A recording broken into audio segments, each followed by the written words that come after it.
Okay, welcome everybody. For those who don't know me, I'm Gene Grossman. I'm professor of international economics in the Department of Economics and the School of Public and International Affairs at Princeton since the dinosaurs were roaming down Nassau Street. Since we scheduled this event, events have overtaken us a little.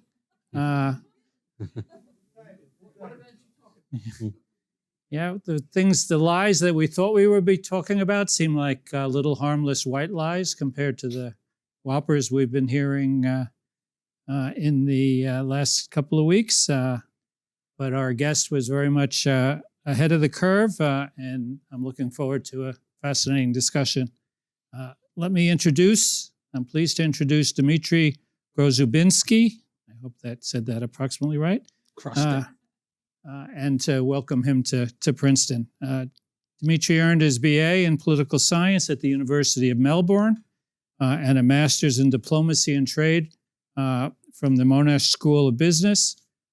He had a notable first career as a trade negotiator, representing Australia at the World Trade Organization, where he participated in negotiations on agriculture, trade facilitation, and economic development, among other issues. His diplomatic assignments at the time also included a stint at UNCTAD, the United Nations Conference on Trade and Development.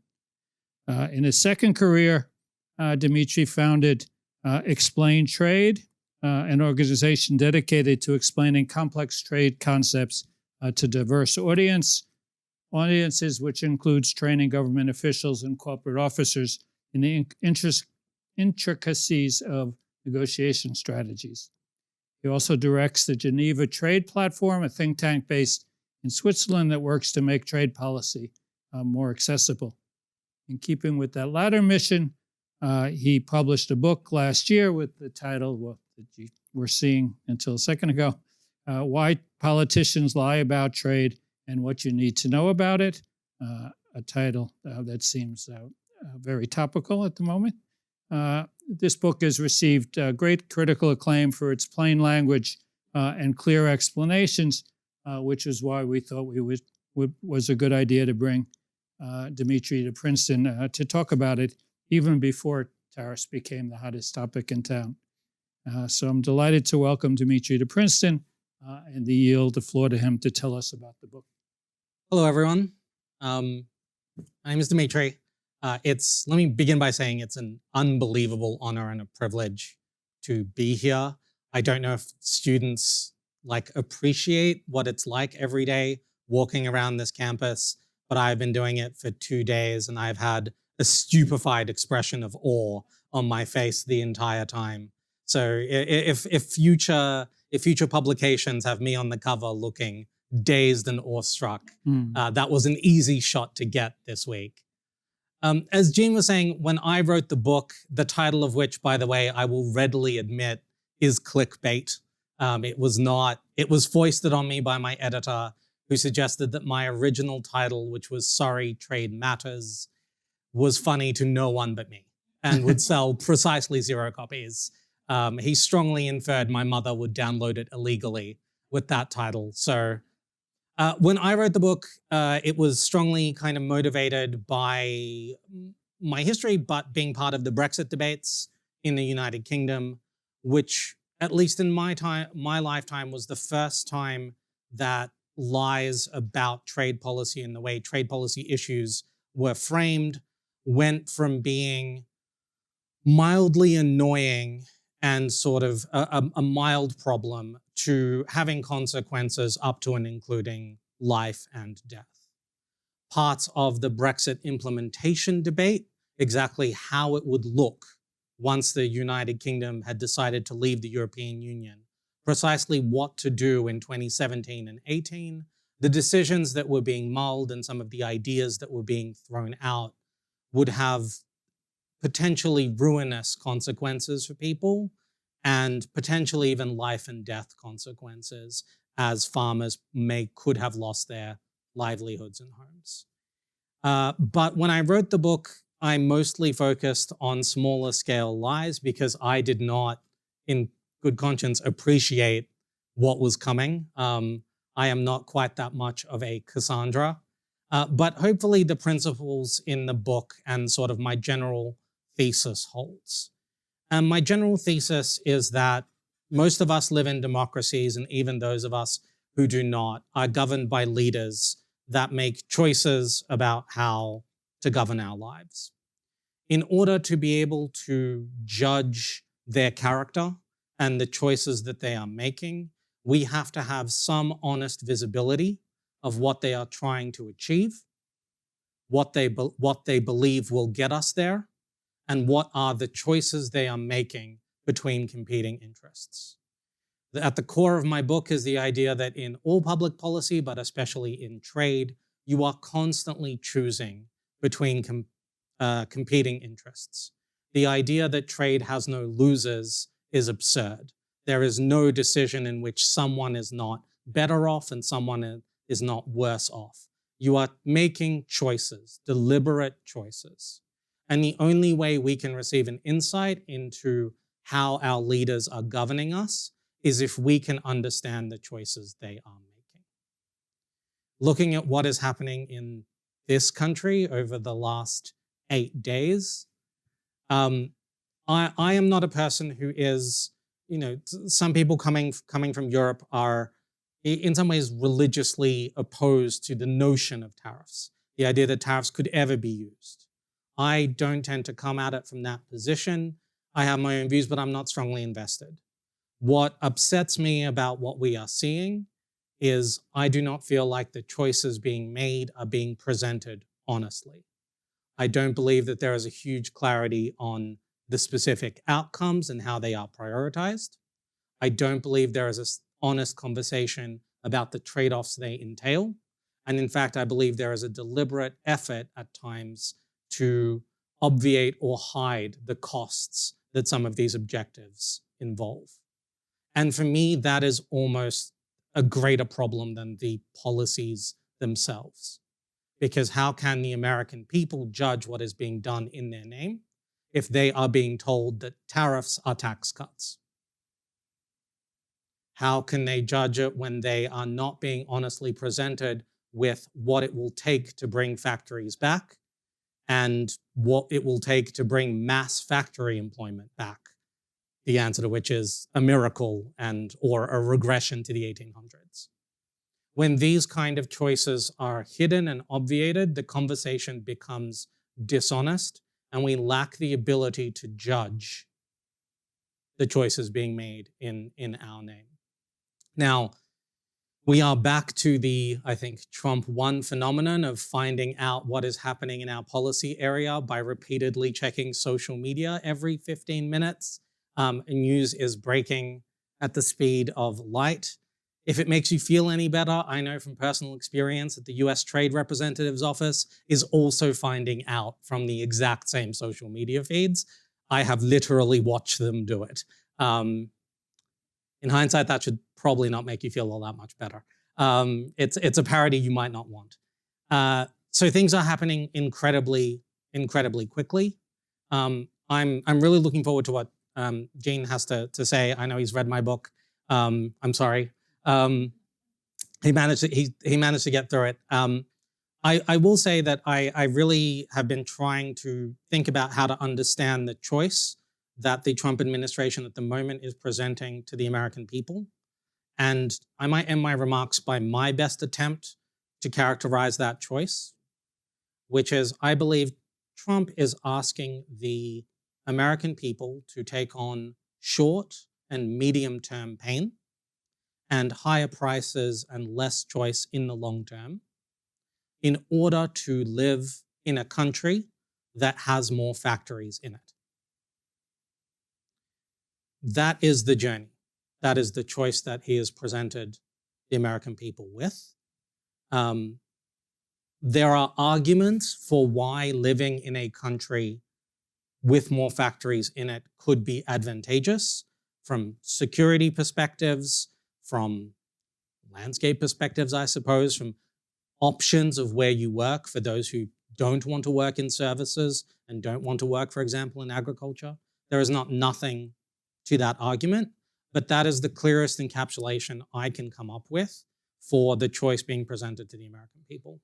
Not that you will work in a factory, not that you will have a lucrative factory job, but that you'll be in a country that has more factories in it. And the price to pay for that is some of the disruption we're seeing now. And I think that framing, which is as honest as I can craft it, is not necessarily one that is coming through in the rhetoric from American leaders. And that is what worries me, and it is the kind of things that I try to address in the book. The book is written, for those of you lucky enough not to have read it yet, really all I try to do is write the book as if a smart friend of mine who has never worked in trade has asked me to explain how things work over a nice glass of red wine. And then I proceed to talk at them for like 16 hours, which is an insight into my personal life, really, and the suffering of my partner. It is really my attempt to be kind of accessible and convivial, not to patronize a reader, but to speak to them as if they are an intelligent person who has never set foot in this world, for the same reason most of us do not step foot into how sanitation and sewage works, because as long as it kind of does, it's not our business. And this is my attempt to kind of lift the curtain on that world and show you the choices that every choice in it entails. I really hope those of you who get a chance to read it enjoy it. I really hope it contributes something to an understanding of trade policy, because when increasingly trade policy is a big part of our lives, increasingly it touches on things that are not purely commercial, but impact things like environment, gender equality, national security. It's a bigger and bigger part of our lives. It impacts more and more of the things that people actually care about rather than trade for trade's sake. And that means that a working level of understanding of it makes us more engaged citizens. And I'm hoping I nudged the needle on that by 1/4 of a degree. So thank you so much again for inviting me to speak at Princeton. It's been an honor of a lifetime. It was amazing to spend some time with Princeton students yesterday. I really had a tremendous amount of fun, and they were exactly as impressive as I anticipated them being. They completed an exercise that I do with government officials in an hour and a half. I think they did it in about 25 minutes and found things I hadn't even put in there. So thank you again, and I'm really looking forward to the discussion and to taking any questions. One of the things you mentioned, the book argues that it's important for all of us to educate ourselves and to think deeply about what it is government is trying to accomplish with its trade policy. And you gave us your interpretation of what you thought the administration is trying to accomplish. But I'm wondering how you know that, because we've heard so many different stories. We've heard stories about raising revenue. We've heard stories about bringing manufacturing jobs back. We've heard stories about pressuring our trade partners to lower their trade barriers. How is it that you, out of all this noise, you've been able to figure out, or how should your public that's trying to understand what's going on figure out from all of this what's really going on? So it's a really good question, and I try to stay out of Trumpian psychoanalysis as much as possible for like gaze into the abyss and it starts to glare back reasons. But I think the Trump administration has 4 stated objectives: raising revenue, as you said, generating effectively negotiating capital with which to address their concerns overseas, some of them being trade concerns, some of them being foreign policy concerns or governance concerns. So basically giving the US a weapon it can wield, repatriating supply chains and getting more manufacturing into the United States, and decoupling from China to decrease Chinese leverage over the American economy. So I think those are the 4 stated objectives. The reason I focused up there on the moving factories back into the United States argument is that the most consistent through line in Donald Trump's rhetoric on trade for close to 4 decades now has been the notion of that the trade deficit is a huge problem, He views it, or at least he presents it, as effectively like a scam or a subsidy of the international order, which is his words and not mine. And so that has been the consistent focus, and that there is simply no way that you kind of address that without having more factories in the United States. So I think that is probably in an ideal world, his goal, or his primary objective in addition to the others. With that said, and this gets into politics, which isn't my field, I do feel that he has always been a master of the pivot, and he is an animal of survival. If he will not hesitate, if he must, to pivot away from that into ancillary objectives, if that's where he feels like he can declare victory, and move on if he faces too much opposition. How do we know whether he's distinguished? Is it important to distinguish whether he's lying about trade or confused about trade? So I make the point in the book that, journalists have to be very careful about the word lie because it entails a deliberate decision to mislead. I understand why the New York Times has to have gigantic meetings before they put that word in a headline. I do get it. I don't work for a major newspaper. My conception is that if you are in a position of authority, doesn't have to be the United States, any position of authority, if you're a major CEO, if you're a civil society leader, and you are going to use the massive megaphone that you have to address the public on an issue, the information is out there. The choice not to educate yourself on it before you use the massive pulpit that your position grants you is morally indistinguishable to me from a deliberate deception. In other words, if he doesn't know, it's because he chooses not to know, and in fact has actively avoided finding out. The notion that that there is no way he could find out these things before speaking from the podium with the seal of the United States is absurd. So I personally don't distinguish between the two. I appreciate why others do. Next question. I'm wondering if you see limits to lying.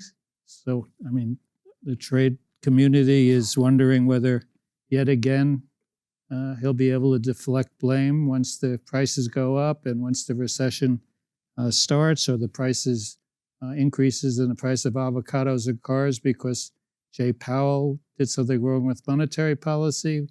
Will the recession be, of course, Biden's fault? It seems like he owns this one. Will he be able to deflect it, do you think? This is obviously a political science question and gets me way out over my skis. But I will say that I think recent history has shown that the American public believes the president owns the economy. Fairly, unfairly, whatever is happening in the world, whatever the president has done or not, if the prices at the grocery store are going up, if you are paying more for petrol than you remember you used to pay, if DoorDash becomes weirdly expensive and you can't get a burrito taxi for cheap anymore, people feel like that is ultimately the president's responsibility to deal with.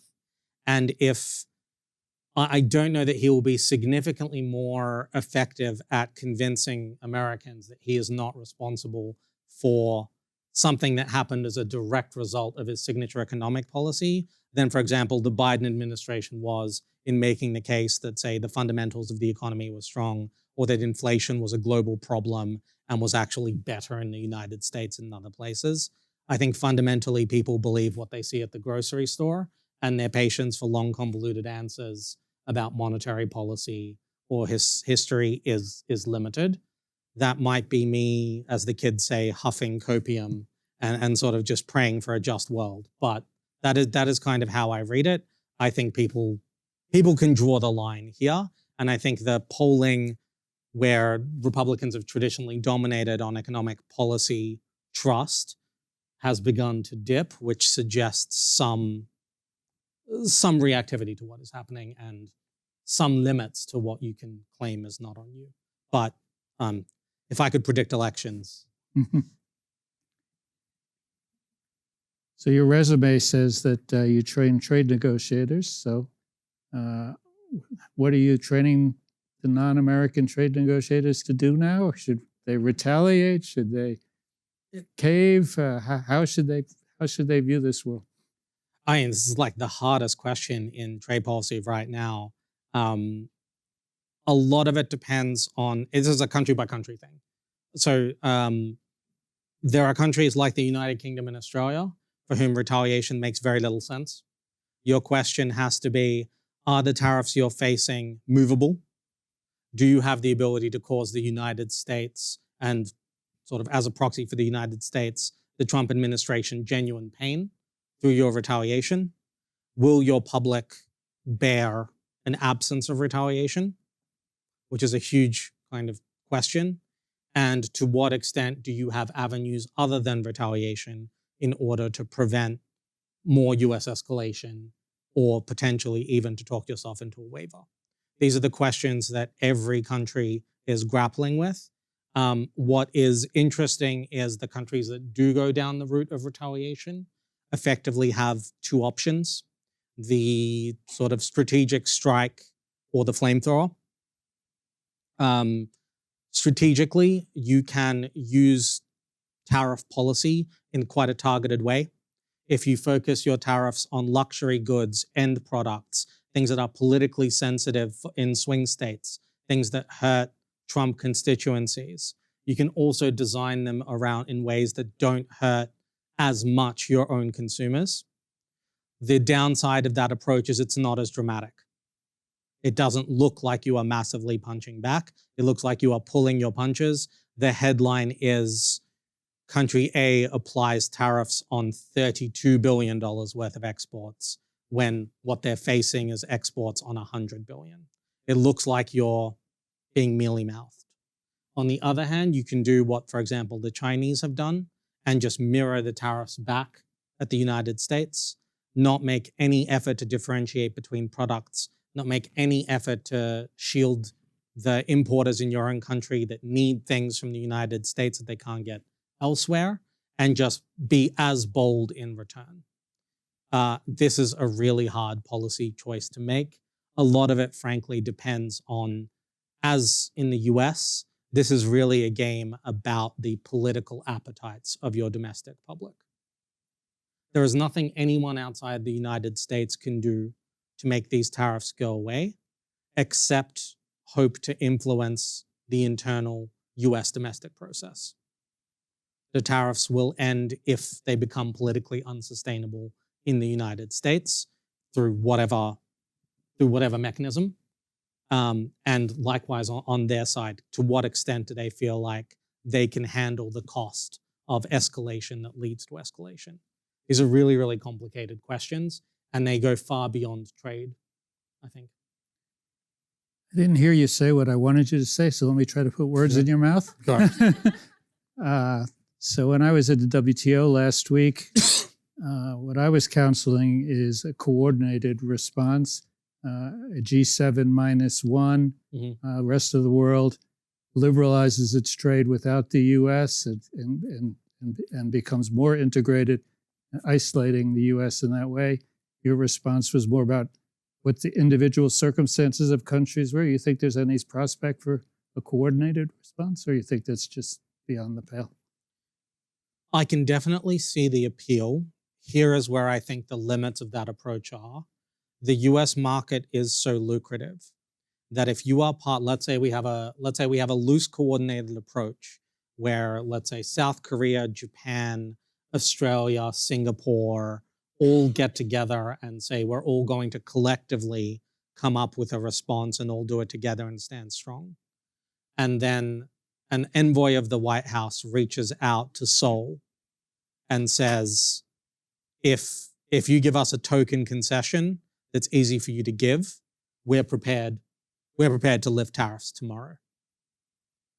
I don't know that anyone, possibly outside of the European Union, which has structures to kind of prevent this, trusts their fellow allies to hold firm in that circumstance.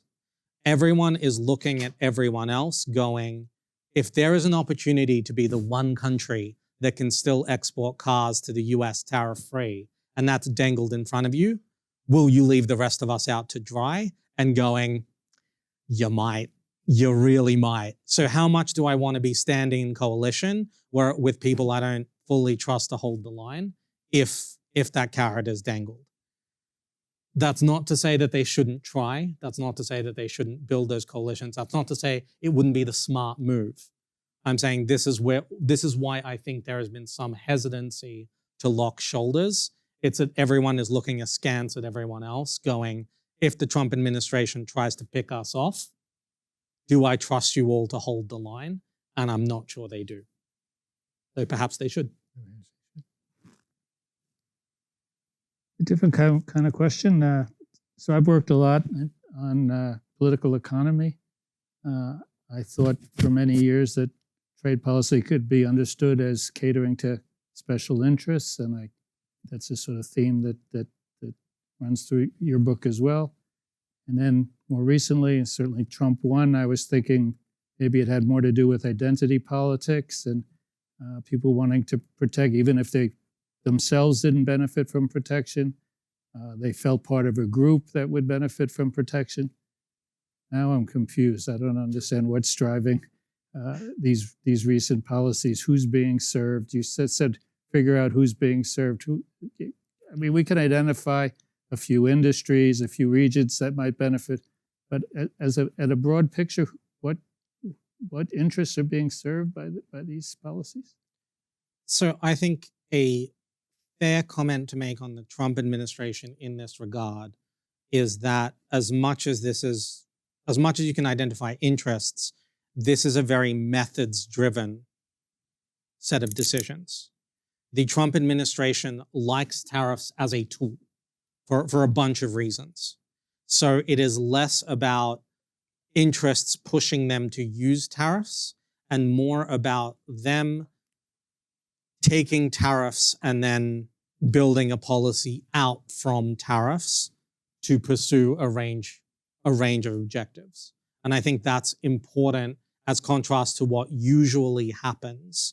It is a little bit similar to the fact that when governments do free trade agreements, they very rarely actually do them on the basis of a lot of economic analysis. There's not a lot of economics that goes into like launching a free trade agreement. A government decides it wants to do a free trade agreement and then works backwards from there, where it goes, what are the kind of things we can put into it? What are the kind of things we can achieve through it? But it's a methods first approach. In terms of interests, I think there are definitely competing caucuses within the Trump Court of St. James cast of characters who are kind of competing. There is a long-running group of China hawks who have for years viewed everything exclusively through the lens of China.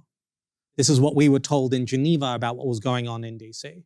People would come back from DC and go, anything you say on trade policy in Washington, the first question is, how will this impact our ability to wage a centuries-long struggle for dominance of the 21st century against the People's Republic of China? And if you didn't have an answer to that question, or if what you were saying was ancillary to that question, they immediately tuned out, is what we were hearing. It's obviously a caricature, but there is certainly a very strong wing of the administration. And this is, I think, fairly bipartisan. These people aren't exclusively in Trump's orbit who view things in that way, and that is an interest that is being pursued. Secondly, I think there is certainly people who believe that a revitalization of American manufacturing, or that's not perhaps the right word because US manufacturing in terms of value produced is doing okay, but this sort of sense of bringing back factories is an interest, whatever those factories are, with obviously a focus on the traditional things like cars. So there's obviously that wing. And I think there is a populist wing as well that basically says, this is a story we can tell. This is a story where we are taking decisive action to address a grievance in a way that will help Americans. And I think that I suppose the political operatives in the Trump orbit say, listen, when people are polled about what separates you from your predecessor, when they're asked what they like about you, what they say is that he takes decisive action, he's energetic, and he fights for us against others. There's this sort of, the polling says people generally don't think he's a good guy, but they think he's not a good guy fighting in their corner. And I think that tariffs, this kind of aggressive going after what he labels as injustice, is a vehicle, is an interest in and of itself, in that it allows him to over and over and over again create set pieces and narratives where it is him fighting for the American people against foreigners and injustice. And I think that is an interest in and of itself. That's whatever Elon Musk tells him to do. Okay. So in the past, anti-globalization moves, when they rose here, they also rose in Europe. They also rose to some extent in Asia, probably less so. Are there any undercurrents in Europe that echo these themes, or is this a specific Trump U.S. phenomenon that we're observing? So, I mean, my sense of European politics is that there is some of this.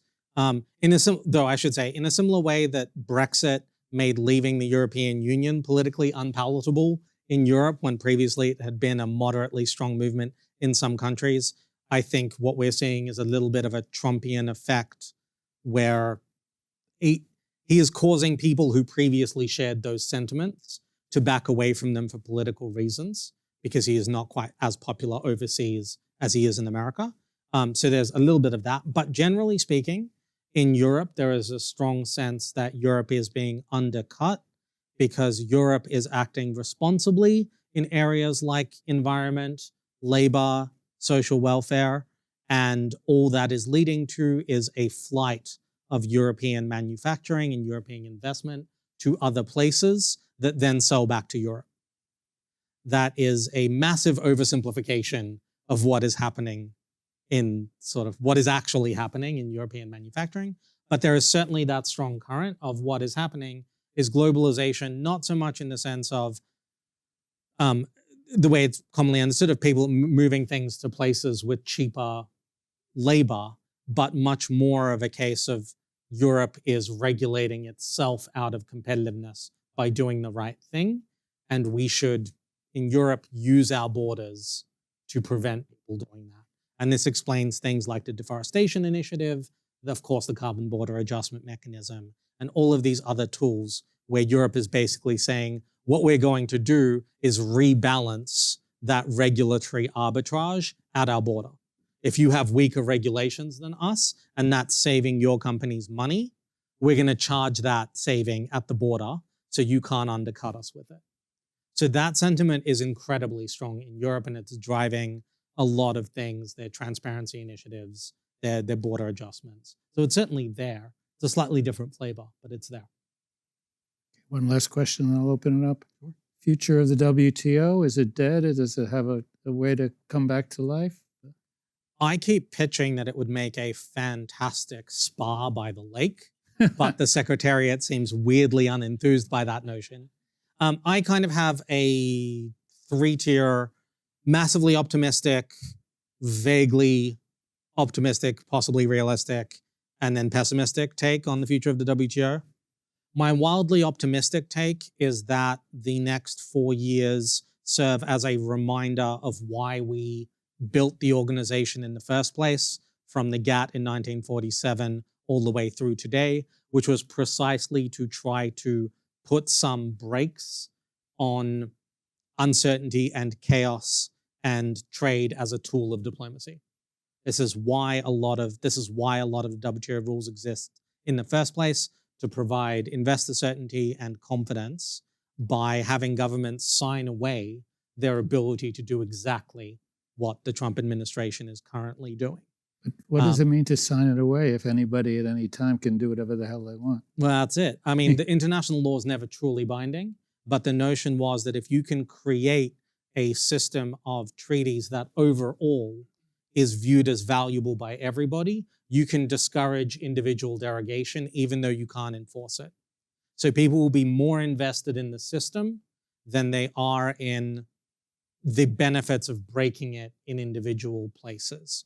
The not perfect comparison I use is the US is more invested in the law of the sea than they are in the benefits they could get if the US Sixth Fleet just started committing piracy. If the US started committing piracy, which is illegal under the international maritime law, nobody could stop them. The International Maritime Court can't arrest the president. But the US is more invested in safe navigable waters than the benefits they could get by just like dragooning a bunch of ships and dragging them to St. Louis. So it continues to abide, it continues to enforce it, even though there's no kind of mechanism. So that's kind of my optimistic take is people, after this administration is over, after this fever breaks, there is this sense of everybody is reminded why we built it, and there's a reinvestment in rebuilding the system, perhaps not quite as rigidly as before, but still some semblance of a system. That's hyper optimistic. More moderate and optimistic is that we accept a world in which people are simply prioritizing investor certainty and predictability less than they did before. The WTO rules are less binding, but the WTO moves into a slightly different role where it becomes a venue that it's actually really well set up to be, which is the place where everyone comes and offers transparency and discusses the details of all of the things that they are doing. Inevitably, when you roll out these big sweeping measures, whether it's Trumpian tariffs or carbon border adjustment, you end up having all sorts of externalities and third order effects you never anticipated.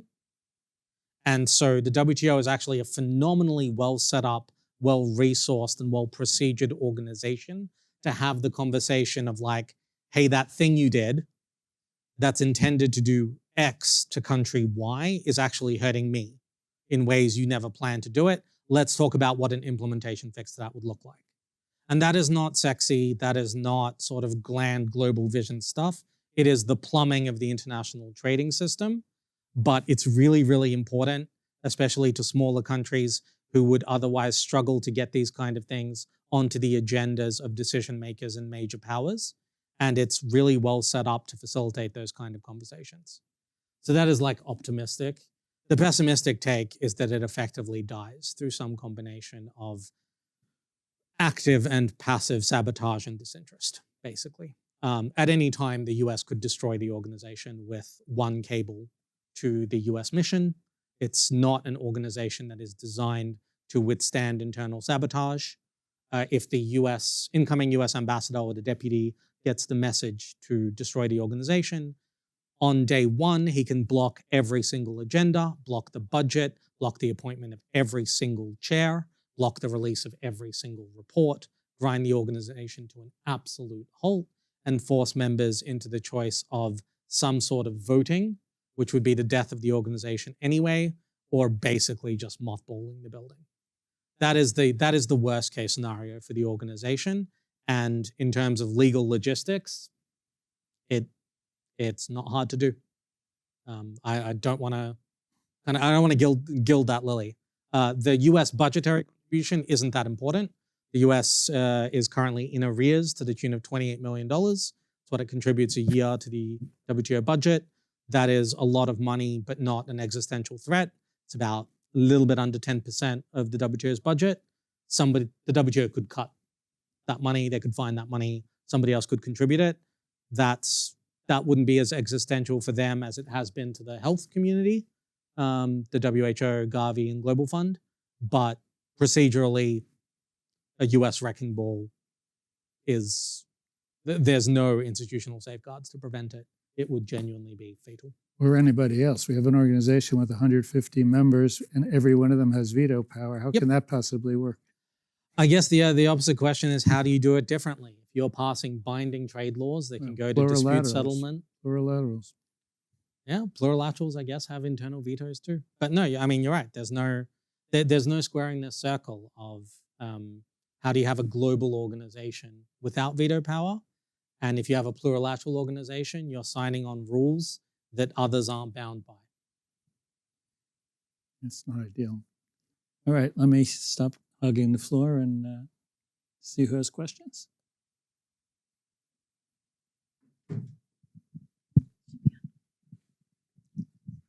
Thank you for a great talk. I have a question about specifically China in this world.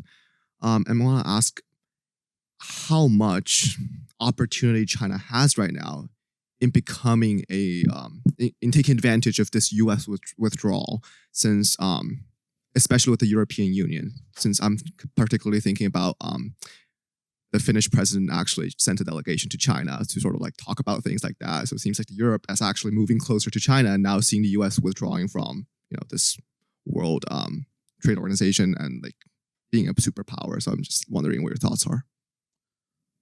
It's a really good question. Certainly, it looks like the Chinese are thinking in that direction.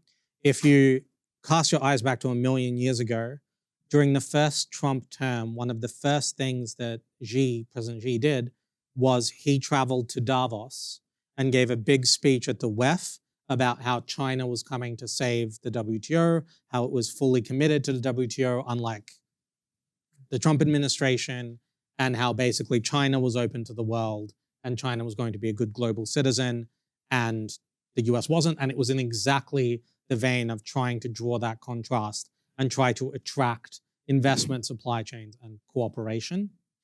That ended up petering out because when people talk about demonstrating leadership at the World Trade Organization, what they actually mean is, are you a major country that is willing to put things on the table and offer concessions that are painful to lure others into doing the same?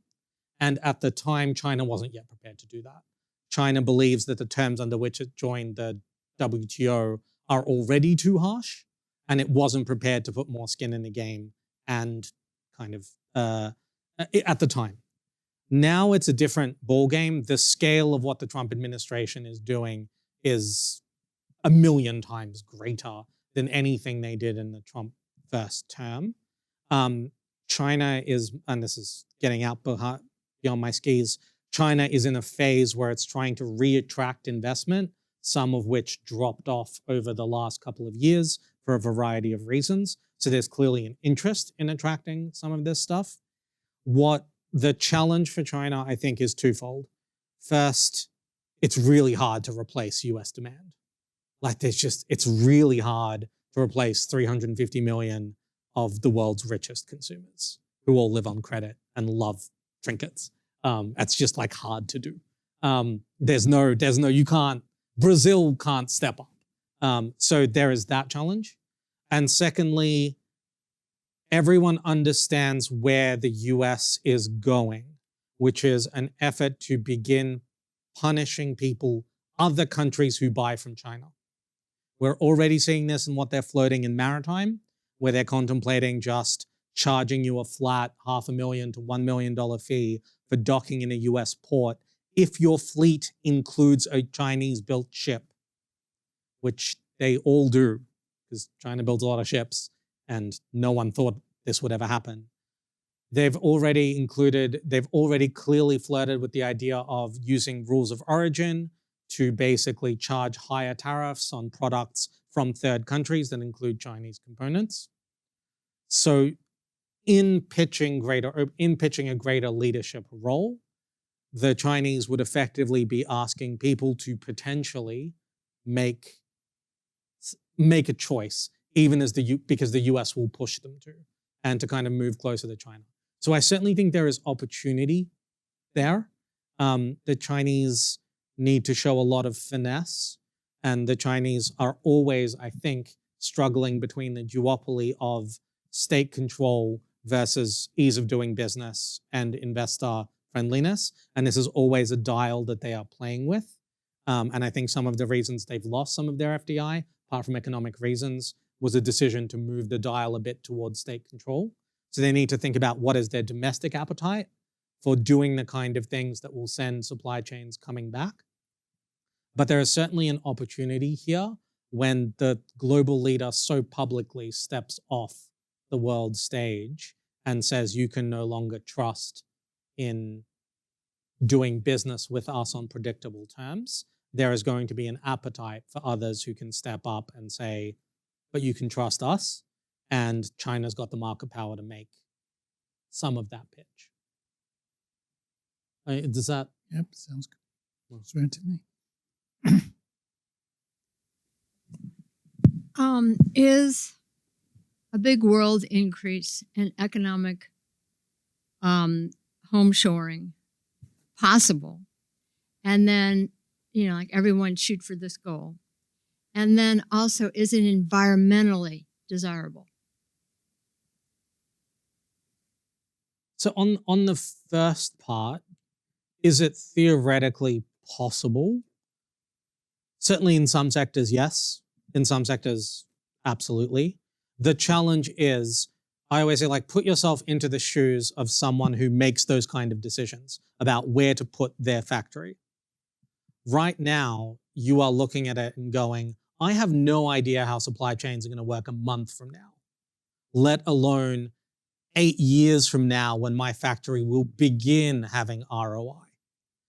If you are a lender right now and somebody walks into your office and goes, I need to borrow $300 million for a factory, and by the way, it will only start making money in 2032, but I'm hoping supply chains are still good.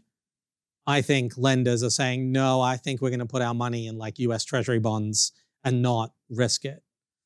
Ditto boards. So one of the challenges is, like, theoretically, could it be done? Maybe, and it will certainly, individual industries or individual companies will make those moves. But at the moment, the flip side of uncertainty is that it's also paralyzing. And I will say, I talked about those 4 objectives. One of the things that's deeply contradictory about what the Trump administration is doing is, on the one hand, they're saying, move to America because you're gonna face tariffs from overseas if you don't. And on the other hand, they're saying, these tariffs are a great negotiating tool because I can negotiate them away. And so if you're thinking of where to build a factory, you're like, well, hold on. Are they going to be tariffs on Japan or not? Like, tell me. And he can't, because because it could be one or the other. They could have a really good negotiation. They could not. You have Peter Navarro saying they're here to stay. You have other members of the administration saying it's a negotiation. We can't wait to get into a room with the Japanese and talk this out. On your question of environmentally desirable, it's sort of a collective planet, and sort of where the factories are, I guess, doesn't make that much of a difference. The shipping industry, ironically, until a couple of years ago, had a plan to go really green, and now they're all shelving it because everybody has moved away from sustainability in the last 3 months. I was speaking to the Global Maritime Association, and they're like, all of our fleet operators who are about to make massive investments in greening the fleet have now shelved them because of all of the uncertainty. So there's kind of that. I will say, from an environmental perspective, there's a much more local thing where a lot of the industries that China operates in are basically impossible to do greenly, and you do not want them in your state. You do not want rare earth mineral refineries in your state. They are about half the size of New Jersey, and they are monstrous from an environmental standpoint. It is bad that they are anywhere on the planet. We kind of need them to create batteries, unfortunately, and sort of on the aggregate, it's probably a good thing they exist because they're helping the green transition. But some of these things are environmentally horrific wherever they're put. And, California's never successfully built anything. They are certainly not building a lithium refinery the size of Sacramento anytime in the next century, whatever you do with tariffs. So from an environmental standpoint, there's a kind of a global question where I think it's not, there's some benefits to building entirely new factories because you can adopt greener technologies. There's some trade-offs too. But from a local environmental standpoint, Americans are in a lot of ways incredibly lucky that the dirtiest things that you guys consume are made very, very, very far from where you walk your dogs. And the same is true of Europeans. So there's kind of that. It's not nice to say, but. I'm just curious. I haven't heard anything about AI in this discussion. Mhm. And yet it would seem to me as though labor costs, which I think we all know are typically much lower overseas, whether they be China or elsewhere, Vietnam, etc., than here in the United States, with AI playing presumably a bigger and bigger role here in the United States. I mean, we've got, I think, more data centers dedicated to AI than anywhere else in the world. At least that's my understanding. Hope that's right. I'd just like to hear your thoughts on the future implications of trade that will be impacted by AI. It's a really good question. So I'll say a couple of things. You could view AI in a fairly limited way as basically saying it's an extension of productivity tools generally. You don't have to put AI on a pedestal. You go, when we moved from horses to engines, that was a productivity boost. When we invented, Henry Ford's conveyor belt construction line, that massively decreased the labor intensity and raised productivity. The fact that AI now lets me do elements of research, that means I don't have to use a research assistant, for example, is helpful, I guess. Not necessarily to anybody reading what I produce, but to me, who operates on the assumption that no one is. I didn't write this book with AI because it wasn't really out when I wrote it, but kind of regret it now. So you can view it as a productivity tool. And I will say that, for example, a lot of the reasons China is competitive today has very little to do with labor costs. Labor costs are decreasing as a percentage of marker of competitiveness in contrast to things like availability of energy, your logistics infrastructure, the degree of automation, the degree of specialization, basically just the share of labor and price differentials in a lot of more advanced manufacturing is decreasing. So I think AI will accelerate that trend. What AI is doing, and my former boss, Richard Baldwin, saw this coming about 12 years ago, is exposing for the first time white-collar workers to international competition that is more on par with the sort of international competition that blue-collar workers have faced for many years. The fact that you are a native English speaker used to be a huge advantage. It will be less and less of an advantage the better AI gets, because the person who is sending those emails can craft a professional sounding email just like you can without having had the benefit of growing up here. That's like a really simplistic example. But ditto, you can run a center of excellence in India providing business process services and compete with one in the US. So it is exposing an entire class of people who have never before really had to face the challenges of globalization to parity competition. And I think that is going to be really significant in trade, because at some point governments are going to wake up to that, and the same protectionist impulses that lead to things like tariffs, they are going to face pressure to use the power of the state to start shielding accountants in Denver from competition from New Delhi. And that will begin an entirely different stream of protectionism, liberalization debates. And AI, I think, will play a big role in that because of how potent it is as an equalizer and a productivity tool. Does that give you some food for thought? I realize that's all I can ask. Yep. Hi, thank you very much for your talk. It's super interesting. Do you think with all of the uncertainty at the moment with the US policies that we might see more interest globally in free trade agreements, including from those that haven't been so interested before, to try and kind of claw back some of that certainty for business, and maybe particularly in regional trade agreements like CPTPP and others? Absolutely. We're seeing it already. What governments are looking to do is investors are freaked out. Supply chain managers are freaked out. They are looking for any glimmer of certainty.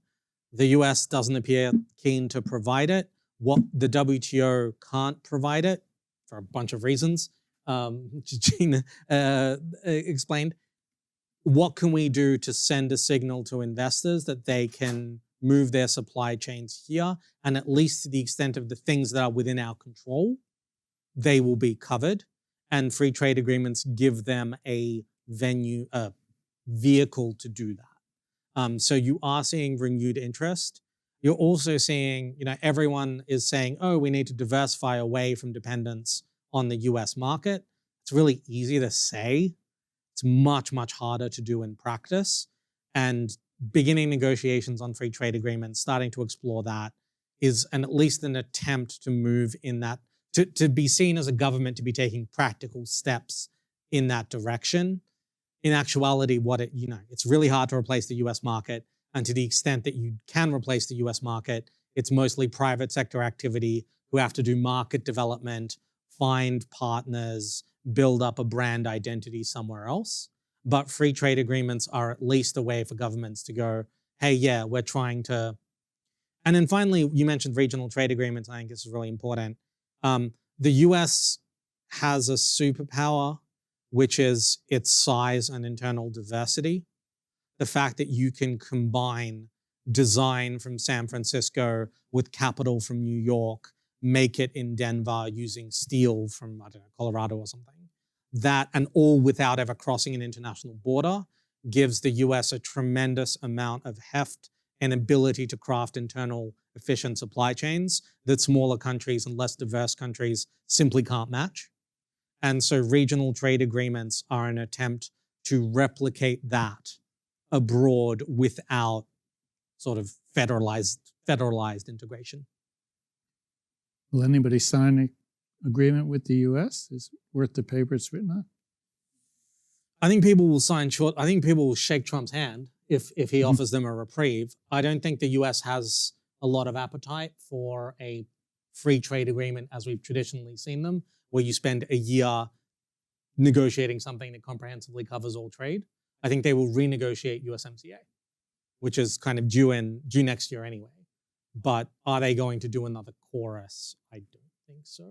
And I think members appreciate that the US treats these kind of commitments, including ones the president himself signed in his first term, as subordinate to other priorities. Nice way to put it.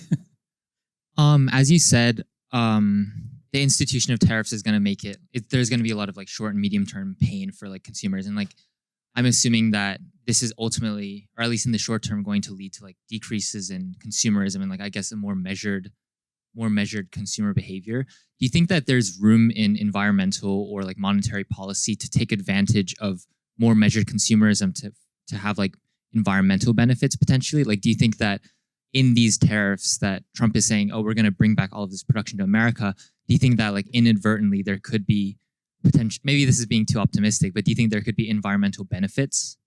I see what you're saying. So if you kind of translate the fact that some environmental damage, a portion of environmental damage is effectively driven by consumerism, anything that has a downward impact on consumption effectively has environmental benefits. I think you could make that case. The reason I'm hesitant to say it, apart from a complete lack of qualifications in economics and having no idea what I'm talking about, but as you see, that doesn't actually slow me down. So I'm going to keep talking. Two things. One is, in the same way that if you cut a family's food budget, they tend to eat more junk food. This is kind of, because that's often the cheapest treats on the market, the cheapest things on the market are the less environmentally sustainable ones. So that is one thing that gives me pause. The other thing is trade is a smaller component of the US economy than just about any economy in the world as a sort of percentage. If you wanted to decrease US consumption, this is probably nibbling at the edges of it. It will certainly make some things more expensive, but compared to raising VA, what do you guys call it? Goods and services tax, yeah. Sales tax, sorry. Compared to raising sales tax by 10%, which would definitely have a downward pressure on consumption, I feel like this would probably be nibbling around the edges from an environmental standpoint. This is my guess. It's all vibes, no data. Please do not put me in your PhD defense. Mhm. What about difference in industrial standards, right? In different jurisdictions? Yeah. So, I mean, it's, Clean coal versus dirty coal. I mean, I don't think, I mean, clean coals, Australia's working a lot on actually like genuinely significantly cleaner coal than even what we're calling clean coal. But that's fundamentally a regulatory issue.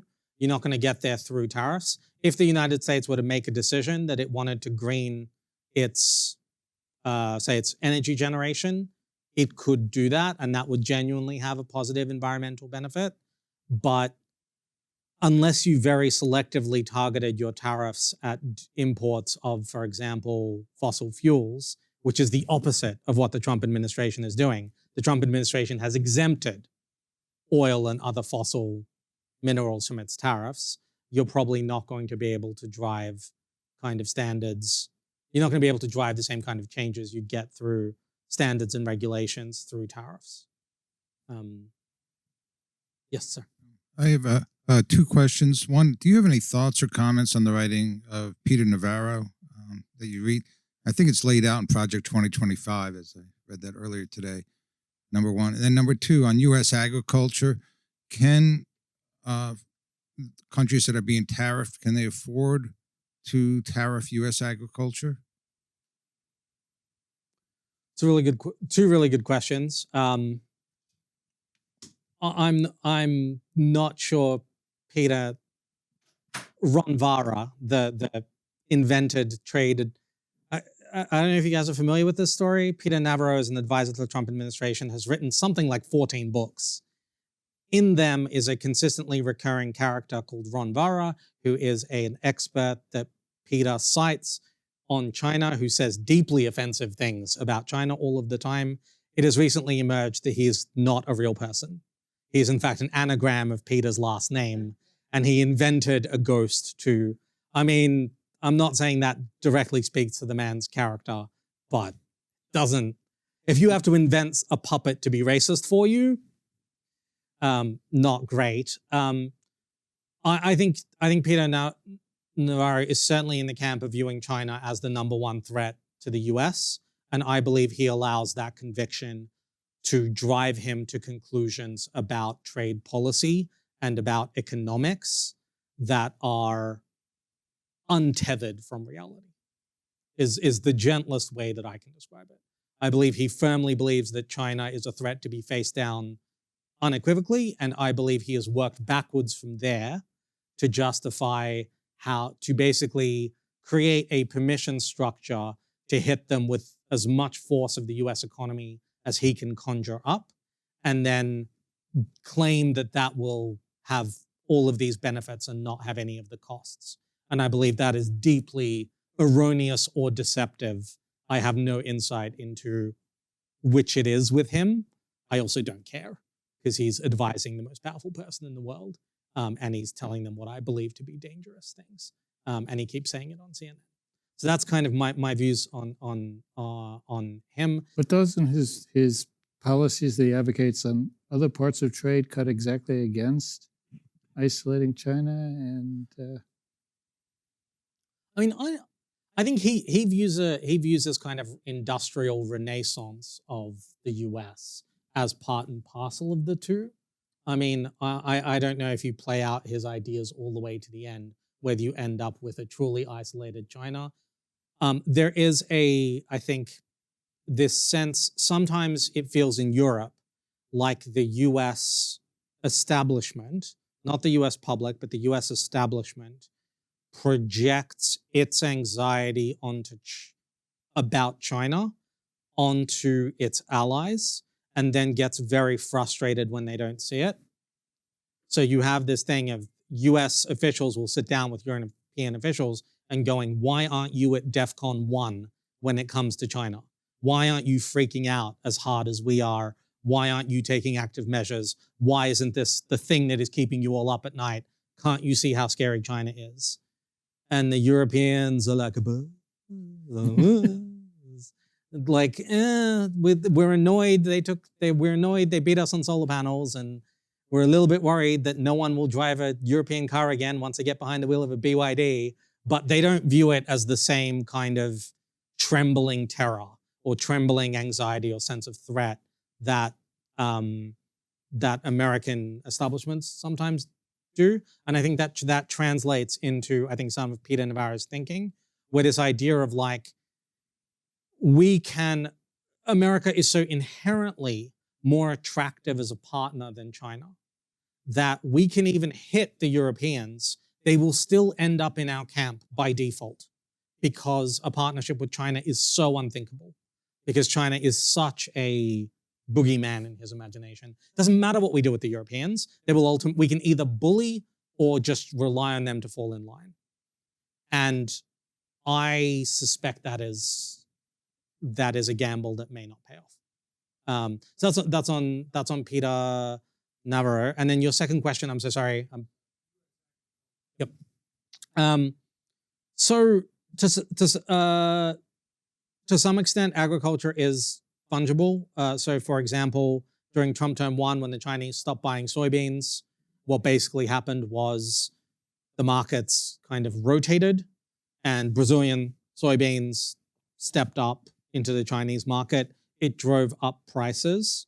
We're now potentially seeing retaliation on soybeans, sorghum, and poultry by the Chinese. This is the latest rumors coming out of Xinhua, the state messaging service. They can live without that.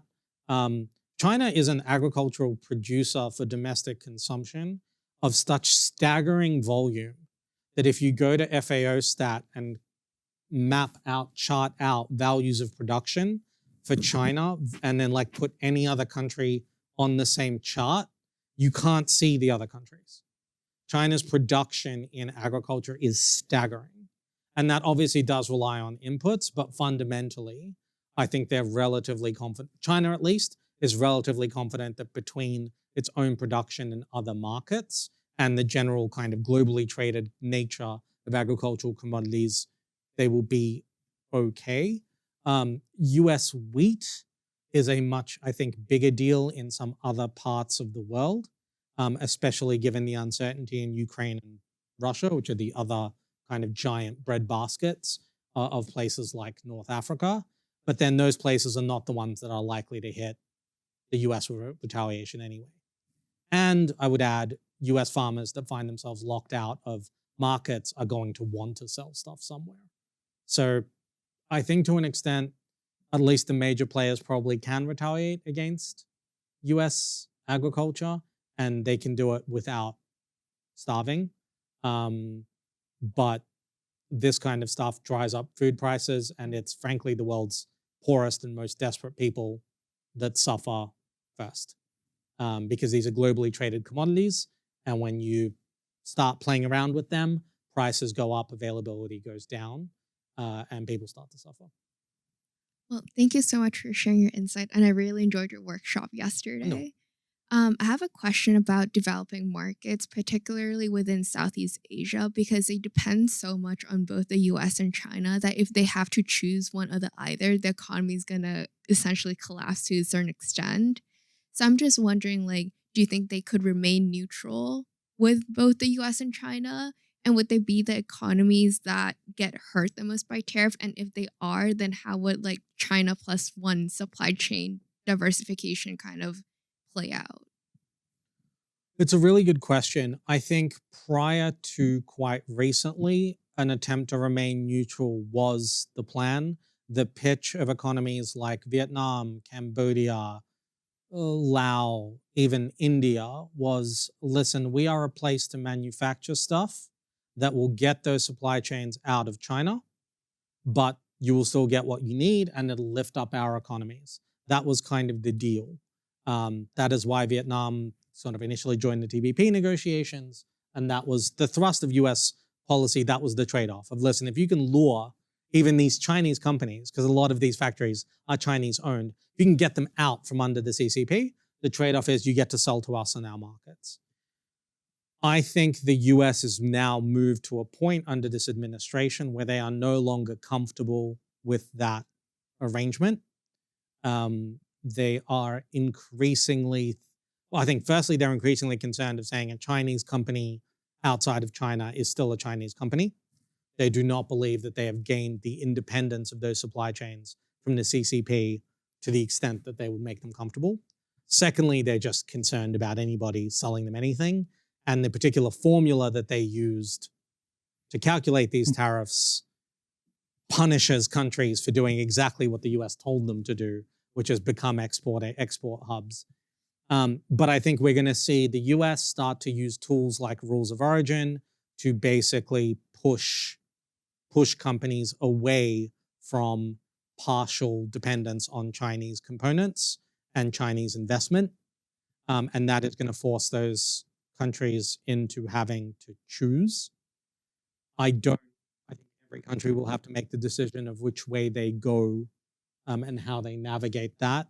It'll be local and regional decisions. But I will say China's a lot closer.